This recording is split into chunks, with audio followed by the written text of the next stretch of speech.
Mukunda jewellers మొట్టమొదటి factory outlet ఇప్పుడు కూకట్పల్లి, కొత్తపేట్, సోమాజిగూడ మరియు ఖమ్మంలో. నమస్తే రమగారు. నమస్తే జయ. రమగారు, మనము మహాభారతంలో చిన్న కథలు చెప్పుకుంటున్నాం. చిన్న కథ అనలేం మనం ఇప్పుడు దీన్ని, పెద్ద కథ. ఇది పెద్ద కథే. చెప్పాలి దీని సంగతి. ఇది మహాభారతంలోని ఆది పర్వంలోని ఆస్తిక పర్వం అనే ఉపపర్వంలోంచి చెప్పబడింది. నైమిషారణ్యంలో పౌరాణికుడు ఒక ఆయన, ఉగ్రశ్రవసు అనుకుంటా, ఆయన అనుకుంటా ఋషులకి చెప్పారనమాట. ఇదేంటంటే మనకు చెప్పినవి కాదా? భీష్ముడు చెప్పినవి కాదు, ఎన్నో ఉన్నాయి కథలు మహాభారతంలోంచి. శాంతి పర్వంలోంచి భీష్ముడు చెప్పిన కథలు చెప్పుకున్నాం. అవునవును, ఇది కూడా మహాభారతంలో కథే. Right, okay. మనకి మామూలుగా తెలుసు, ఇదే కథని మనం భాగవతంలో కూడా చూస్తాం. ఈ కథని మహాభారతంలో మెయిన్ గా చెప్పబడింది. ఇప్పుడు మహాభారతానికి బేస్ కథ మనకు తెలుసు, పాండవులు, కౌరవులు. తర్వాత మహాభారతం చివరి కథల్లో ఏం చెప్పబడింది? సర్పయాగం చెప్పబడింది. అవును, ఈ సర్పయాగాన్ని మహాభారతపు ఆది పర్వంలోనే చెప్పారు. ఆస్తిక పర్వం అనే పర్వంలో ఆస్తికుడు అనే ఆయన సర్పయాగాన్ని ఆపాడు. అసలు ఈ సర్పయాగం కథ ఎక్కడిది, సర్పాలు ఎక్కడివి, ఇదంతా మహాభారతంలో ఆ వ్యాస మహర్షి చెప్పారు. ఓకే. ఇది మనకి ఆది పర్వంలోనే కనపడుతుంది. బాగుంటుంది, డిఫరెంట్ కథ. మనకి తెలిసిన గరుత్మంతుడి కథే ఇది. దీని ప్రారంభ కథ ఎక్కడి నుంచి వచ్చిందంటే మహాభారతంలోని ఆది పర్వం ఆస్తిక పర్వంలోనే చెప్పబడింది. కశ్యప ప్రజాపతి, ఈయన బ్రహ్మమానస పుత్రులలో ఒకడు. ఈ ప్రజాపతికి దక్ష ప్రజాపతి యొక్క కుమార్తెలతోటి వివాహమైంది. దక్ష ప్రజాపతికి చాలామంది కుమార్తెలు, అందులో కొంతమందిని ఈయనకి ఇచ్చాడు కశ్యప ప్రజాపతికి. 27 మందిని చంద్రుడికి ఇచ్చాడు. సతీదేవిని పరమేశ్వరుడికి ఇచ్చాడు. ఈ లెక్కన చంద్రుడు, పరమేశ్వరుడు, కశ్యప ప్రజాపతి, వీళ్ళు ముగ్గురు తోడల్లుళ్ళు. అంతే కదా కథ ప్రకారం. అయితే ఈయనకి కశ్యప ప్రజాపతికి ఈయన మన జాతులని వృద్ధి చేయటానికే ఆయనకి ఇంతమంది కన్యలతోటి వివాహం జరిగింది. ఈయనకి ప్రధానంగా మొట్టమొదటి వివాహం అయింది దితి, అదితి కుమారులే ఆదిత్యేయులు, అంటే దేవతలు, సూర్యుడు మొదలైన వాళ్ళంతా. అదితి కుమార్తెలేమో ఆదిత్యులు, దితి కుమారులు దైత్యులు. ఇట్లా వరుసగా చాలా మందికి సంతానం కలిగింది. ఇందులో వినుత, కద్రువ అని 2 భార్యలు ఉన్నారు. వినుత కుమారుడే గరుత్మంతుడు, కద్రువ కుమారులు సర్పాలు. ఈయనకి అయిన వివాహాలలో ఇంకా చాలా ఉన్నాయి. ధనువు అలాంటి పేర్లు కూడా ఉన్నాయి. పూర్తిగా పేర్లతోటి కథ ఇంకొకసారి చెప్పుకుందాం, కొంచెం బ్రీఫ్గా చెప్తున్నాను. ముని అనే ఒక కన్యతోటి అయిన వివాహంలో ఆ మునికి అప్సరసలు జన్మించారని చెప్తారు. ఓకే. అంటే ఇప్పుడు రాక్షసులు, అప్సరసలు ఇంచుమించుగా ఒక జాతికి చెందిన వాళ్ళే, ఒక తండ్రికి పుట్టిన వాళ్ళుగానే చెప్పబడతారు. అంతే కదా. అప్సరోగణం కూడా పుట్టారు అని చెప్తారు. మరి వాళ్ళు ఎలా రాక్షసులు అయ్యారు? వాళ్ళు మరి ఆ తల్లుల్ని బట్టి. తండ్రి ఒకడు. ఇప్పుడు దేవతలకి రాక్షసులకి తండ్రి ఒకడేనమ్మా. అవునా? కశ్యప ప్రజాపతి. ఓకే, అవును. పాములకి, పక్షులకి కూడా తండ్రి ఒకడే. గరుత్మంతుడికి, సర్పాలకి తండ్రి ఒకడే. కశ్యప ప్రజాపతి యొక్క సంతానమే. వాళ్ళల్లో వాళ్ళకు వచ్చిన తగాదాలతో వాళ్ళు ఒకళ్ళకొకళ్ళు శత్రువులు అయ్యారు. ఓకే. అన్నదమ్ములు కొట్టుకోవడం ఎక్కడైనా ఉంది చూడండి. అదే కదా, దేవతల రాక్షసుల దగ్గర నుంచి మొదలు అక్కడి నుంచే స్టార్ట్ అయింది. సరే, ఈ లైన్లో వినుత, కద్రువ ఇద్దరు కలిసి ఉండేవాళ్ళు. ఓకే. వీళ్ళిద్దరితో ఈయనకి వివాహం ఒకేసారి అయింది. వీళ్ళు భర్తని ఫలానా రకపు సంతానం కావాలని కోరుకుని మరి సంతానాన్ని పొందారు అందరూ. అయితే ఈ కద్రువ, వినుత కద్రువ ఎలా అడిగారంటే, కద్రువ 1000 మంది అత్యంత బలశాలుడు, చాలా గొప్పవాళ్ళైన సంతానం కావాలని అడిగింది. అడిగితే సరే, ఆమెకి 1000 అండాలు పుట్టాయట. ఒకే అండం పుట్టిందని, ఒకే అండం పగిలి 1000 సర్పాలు బయటకు వచ్చాయని కూడా చెప్తారు. అలాంటి కథ కూడా వినపడుతుంది.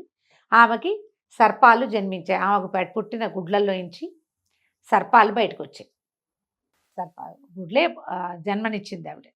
అయితే వినుత కూడా మహాబలవంతులైన 2 సంతానమైన చాలు, నాకు 2 చాలు అని అడిగింది. అడిగితే ఆమెకి 2 అండాలు జన్మించాయి. ఈ 2 అండాలని ఆవిడ వినుత కద్రువ తాలూకు 1000 అండాల గుడ్లని ఏం చేశారంటే, పొర్లిపోతున్నట్టుగా ఉన్నటువంటి నేతి కుండలలో భద్రపరిచారు. 1000 + 2.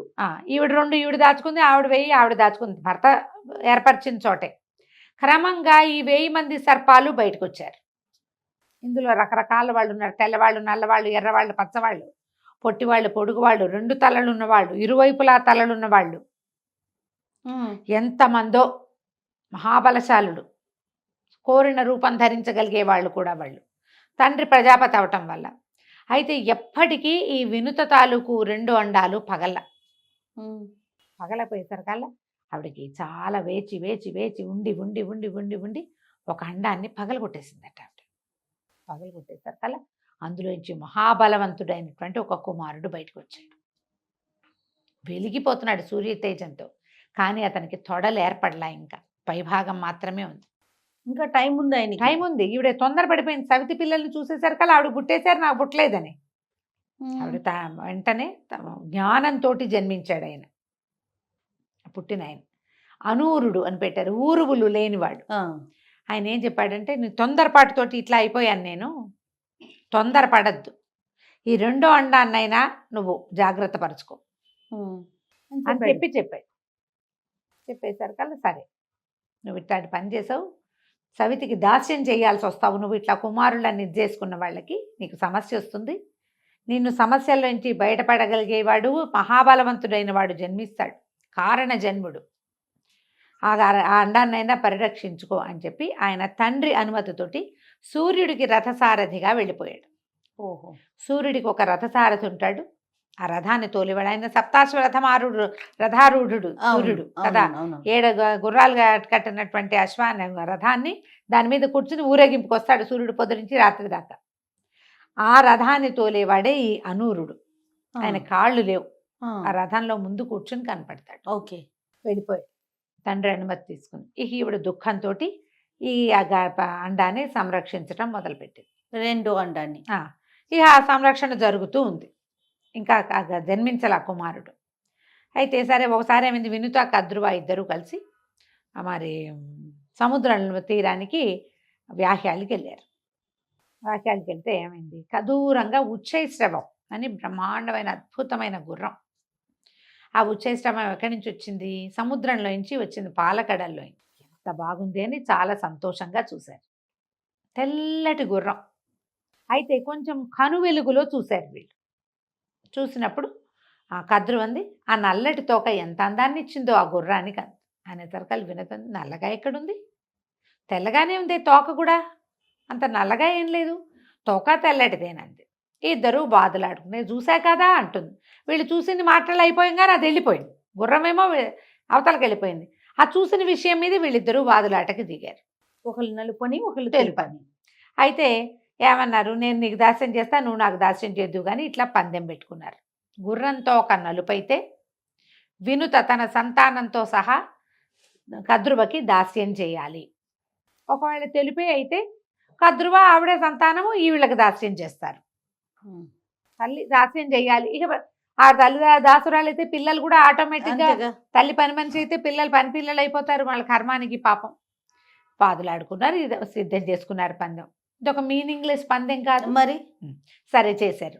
చేసిన తర్వాత ఇప్పుడు ఏం చేసింది, ఇంటికి వెళ్ళాక ఈ కద్రువుకి అనుమానం వచ్చింది, నేనేమన్నా పొరపాటు పడ్డానా, ఎక్కడా కథల్లో మాటల్లో వినలేదే, ఉచ్చేసవానికి తోక నలుపని, కానీ పందెం పెట్టేసుకున్నాను, ఇప్పుడు నేను ఏం చేయాలి అని తన కుమారులైన నాగులని పిలిచి, ఇట్లా నేను మీ పిరతల్లి పందెం వేసుకున్నాం, మరి ఒకవేళ రేపొద్దున నేను ఓడిపోతే నేను దాస్యం చేయాల్సి వస్తుంది, కాబట్టి మీలో కొంతమంది వెళ్ళి ఆ ఉచ్చేశ్రవం తోకని చుట్టుకోండి, తోక నల్లగా కనపడుతుంది, పాముల్లో నల్లటి వాళ్ళు ఉన్నారుగా అని అడిగింది.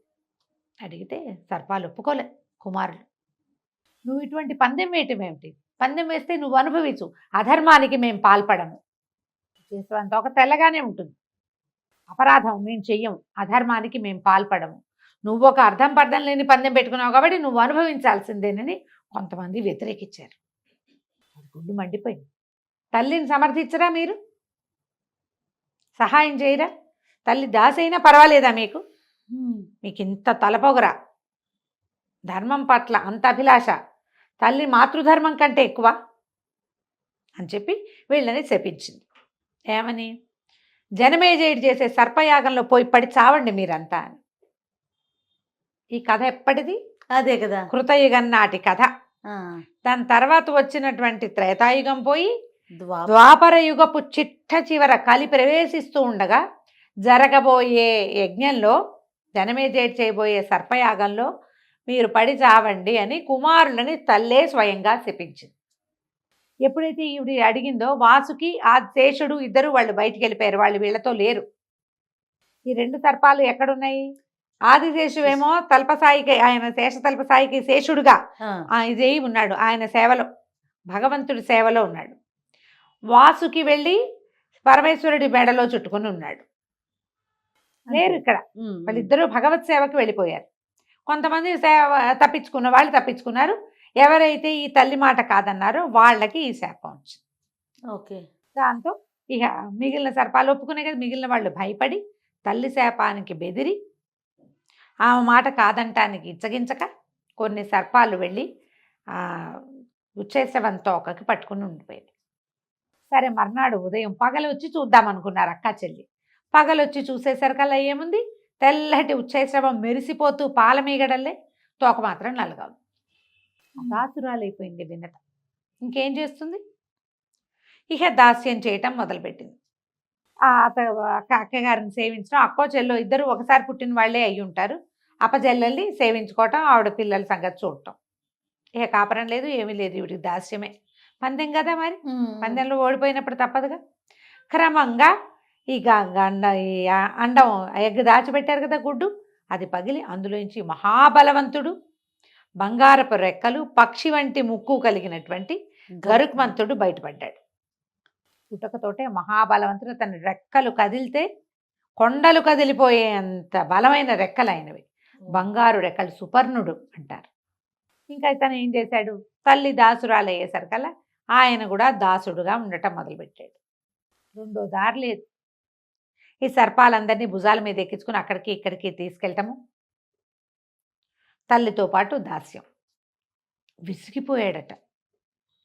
విసిగిపోయి దుఃఖంతో, అమ్మా ఏమిటి నాకు ఈ కర్మ, మనం ఈ కర్మ అనుభవించటం ఏమిటి, ఎందుకు మనం ఈ పని చేయాలంటే, అప్పుడు ఈవిడ దుఃఖంతో తల్లి చెప్పింది, నాయన ఇది పందెం, నేను పందెంలో ఓడిపోయాను, ఈ ఓడిపోయాను కాబట్టి నేను దాస్యం చేస్తున్నాను, నాతో పాటు నువ్వు దాసుడయ్యావంటే ఇతను వెళ్ళి పిన తల్లిని అడిగాడు, ఆవిడని సేవించి ఒక పూట మా తల్లిని దాస్య విముక్తిని కల్పించు, దాస్య విముక్తి కావాలి మా అమ్మకి, ఏదైనా చెయ్యి, నువ్వేం చెబితే అది చేస్తానన్నాడు. సరే, ఈవిడేమనుకుంది, కద్రుబా, కోపంతో పిల్లల్ని శపించాను, ఇప్పుడు వీళ్ళు రేపొద్దున చచ్చిపోతారు, వీడు జీవించే ఉంటాడు, కొడుకు జీవించే ఉంటాడు, నా పిల్లలకి శాశ్వతత్వం కావాలి, నా శాపం ఫలించకుండా ఉండాలి, ఫలించకూడదు, శాపం ఫలించకుండా ఉండాలంటే నా సంతానం అమృత ప్రాసన చేయాలి. అందుకని ఈవిడేమంది, నువ్వు మహాబలవంతుడివి గరుడా, ఒక పని చెయ్యి, స్వర్గానికి వెళ్ళి అమృతం తీసుకురా, నా కుమారులకి అమృతాన్ని తెచ్చిపెట్టి నీ తల్లిని తీసుకెళ్ళిపో, దాస్యం చేయక్కర్లా ఇంకా, అబ్బా అని చెప్పేసరికల్లా ఈయన ఏం చేశాడు, సరేననుకుని తల్లితో చెప్పి తండ్రికి చెప్పడానికి ఆశ్రమానికి వెళ్ళాడు. ఆయన, నేను ఇట్లా మా తల్లి దాస్య విముక్తి కోసం స్వర్గానికి వెళ్తున్నాను, అమరావతికి వెళ్ళి నేను అమృతాన్ని తీసుకొని వస్తాను అని చెప్పేసరికల్లా ఆయన ఏమన్నాడంటే, నీకు బలం సరిపోదు అంత పైకి ఎగరటానికి, నీకున్న బలంతో పాటు గజకచ్చపాలు అక్కడి నుంచి ఆ కొండ అవతల చెప్పాడనమాట. అవి ఎంత పెద్దవోనట, గజకచ్చపాలు 2 పోట్లాడుకుంటున్నాయి. కచ్చపం అంటే ఏమో తాబేలు, గజం అంటే ఏనుగు. అవి 2 మహాబలమైనటువంటివి ఉన్నాయి. ఆ రెండింటిని తిను ఆహారంగా, అప్పుడు నీకు బలం సమృద్ధిగా అవుతుంది. ఆ తర్వాత నువ్వు ఇంద్రుడి మీదకి వెళ్ళి ఆ అమృతాన్ని తెచ్చుకోవచ్చు. అయితే గజగచ్చపాల మీదకి వెళ్ళాడు.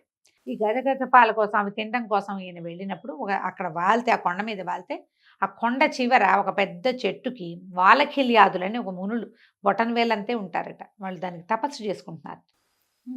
వాళ్ళు పడిపోతారని ఆ చెట్టు మొత్తం, ఆ కొండ మొత్తం బెళ్ళకించుకొచ్చి తండ్రి ఆశ్రమం దగ్గర పెట్టాడట. వాళ్ళు విజయోస్తు అని దీవించారు.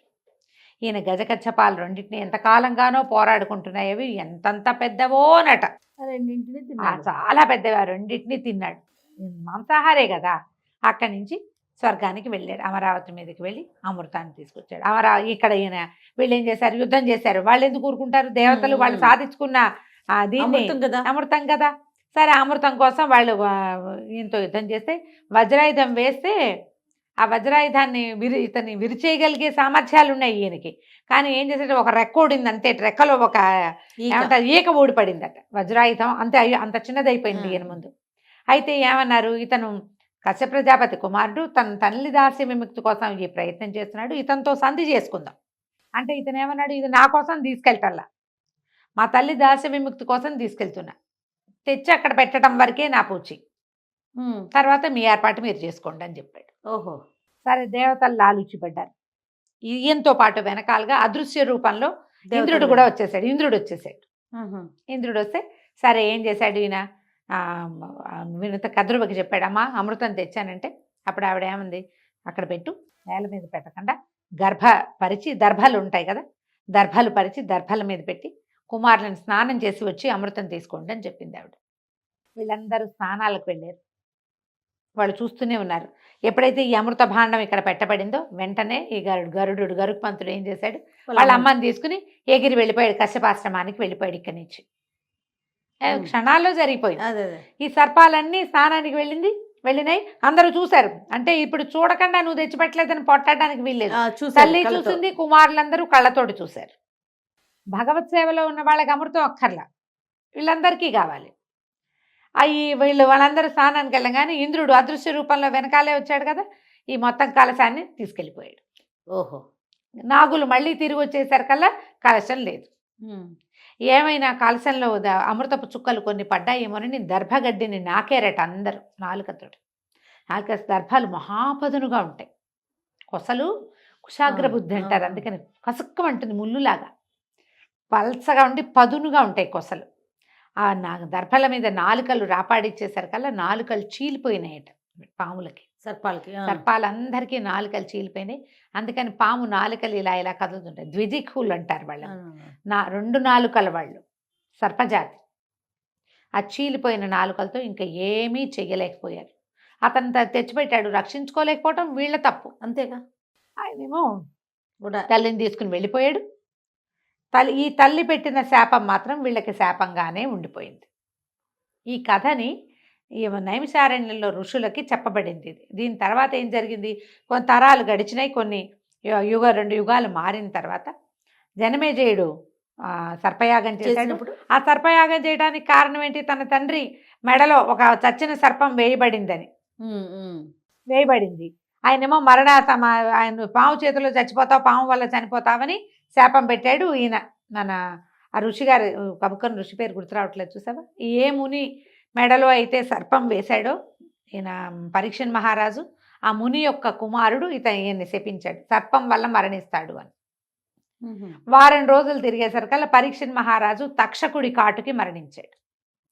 ఈ సర్పపు కాటుతోటి నా తండ్రి మరణించాడు కాబట్టి సర్పాన్ని బతకనివ్వకూడదని జనమేజయుడు యాగం చేశాడు. ఈ తల్లి శాపం వల్ల ఈ సర్పాలన్నీ వెళ్ళి అందులో పడ్డాయి. కానీ ఏ తక్షకుడైతే పరీక్షిత్తుని కాటు వేశాడో ఆ తక్షకుడు మరణించల.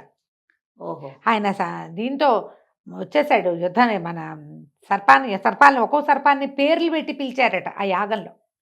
పిలిచినప్పుడు ఇతను ఏం చేశాడు, పరిగెత్తుకుంటూ తక్షకుడి దగ్గర ఇంద్రుడి దగ్గరికి వెళ్ళిపోయి నన్ను రక్షించమంటే రక్షిస్తాను, నా సింహాసనాన్ని చుట్టుకుని నువ్వు ఉండమన్నాడు.